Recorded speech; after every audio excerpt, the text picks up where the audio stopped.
Então, galera do Explica Enem, a gente vai ver hoje aqui ligação covalente, tá? Nada mais é do que o compartilhamento de elétrons. Então, eu vou ter dois átomos e eles vão estar compartilhando elétrons para eles ficarem estáveis, tais como os gases nobres, tá? Então, a gente vai ter de seguir e relembrar da regra do octeto em algumas situações.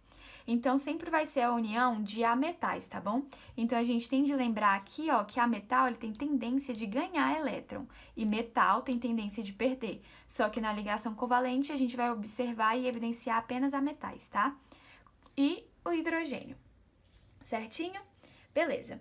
Então, aqui, ó, vamos para uma dica bem legalzinha que eu vou dar para vocês. Toda vez que eu tiver essa fila de eletronegatividade que tem esses átomos, toda vez que os átomos que estiverem nesta fila e eles estiverem unidos, vai se tratar de uma ligação covalente. Agora, se eu tiver algum átomo que esteja nessa fila e que seja da família 1A ou 2A, ou o NH4+, vai se tratar de uma ligação iônica que veremos na próxima aula, certinho? Agora, um exemplo aqui de ligação covalente.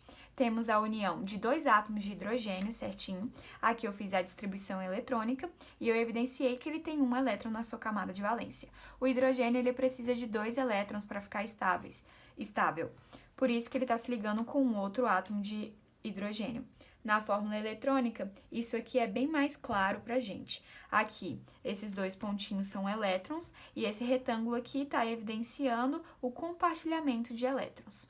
Aqui, a minha fórmula molecular é expressa pela quantidade de átomos e a fórmula estrutural já vai mostrar aqui a ligação que a gente está tendo. No caso aqui, a ligação simples, né?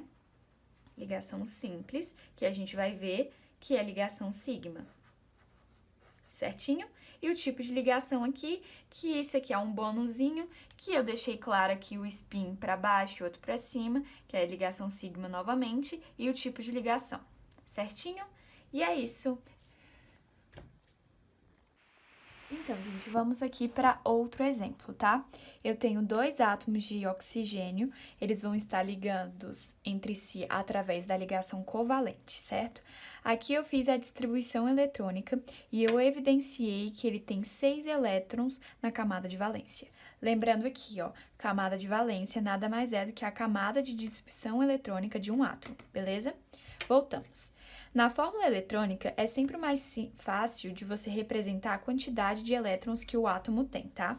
Aqui, como já é sabido, o átomo de oxigênio, ele tem 8 elétrons e eles estão compartilhando 2 pares de elétrons, certinho? A fórmula molecular é O2 e a fórmula estrutural, que a gente consegue evidenciar quantas ligações tem.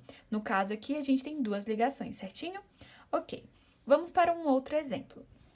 Eu tenho a união, novamente, 2 átomos de nitrogênio, eles estão se unindo, de novo, gente, vou falar várias vezes, eles estão se unindo através da ligação covalente, certo?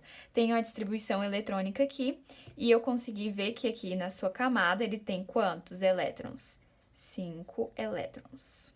Certinho, ó, 3, 5. Então, eles precisam quanto? De 3 elétrons para ficar estáveis, certo? Então, ele vai se ligar com outro átomo de nitrogênio, que é evidenciado aqui. Aqui eu só coloquei os elétrons que estão sendo compartilhados, tá? Que vai ser 3 aqui, ó. Que é o que ele precisa para ficar estável. A fórmula molecular dele é N2 e a fórmula estrutural, que vai mostrar quantos tipos de ligação tem, que aqui são 3 ligações, que é a quantidade, tá? A quantidade de ligações. Então, gente, aqui a fórmula estrutural, ele vai deixar claro quantas ligações tem, tá? Então, é a quantidade de ligações. Aqui tem 3 ligações, certinho? Agora, a gente vai ver outras situações. Outra coisa que eu quero que vocês entendam são as classificações das ligações covalentes. Como eu dei os exemplos anteriormente, um que tinha uma ligação, 2 ligações e 3 ligações. Por quê? Agora a gente vai dar nomes diferentes para essas ligações, tá? Toda vez que tiver ligação simples, ela vai ser uma ligação sigma. Quando tiver 2 ligações, uma vai ser sigma e outra vai ser pi. Quando tiver 3 ligações, uma vai ser sigma e 2 pi, certinho? Por que isso? Da mesma forma que a gente está vendo a união dessas ligações, a gente também vai trabalhar em alguns exercícios como que elas vão ser rompidas, quebradas, tá bom? E para eu romper uma ligação, eu vou precisar de uma determinada energia. Então, aqui eu já quero que vocês já entendam, já percebam que a gente tem essa quantidade de energia para romper as ligações. Quando for uma ligação simples, eu vou precisar de 347 kJ/mol para quebrar essa ligação. Quando eu tiver dupla ligação, eu vou ter 620. Quando eu tiver tripla, 812. Tá vendo que a energia, quanto mais ligações, mais energias eu vou ter? E aqui uma observação. Ligações curtas são bem mais fortes, tá? Eu quero que vocês entendam isso. Ok.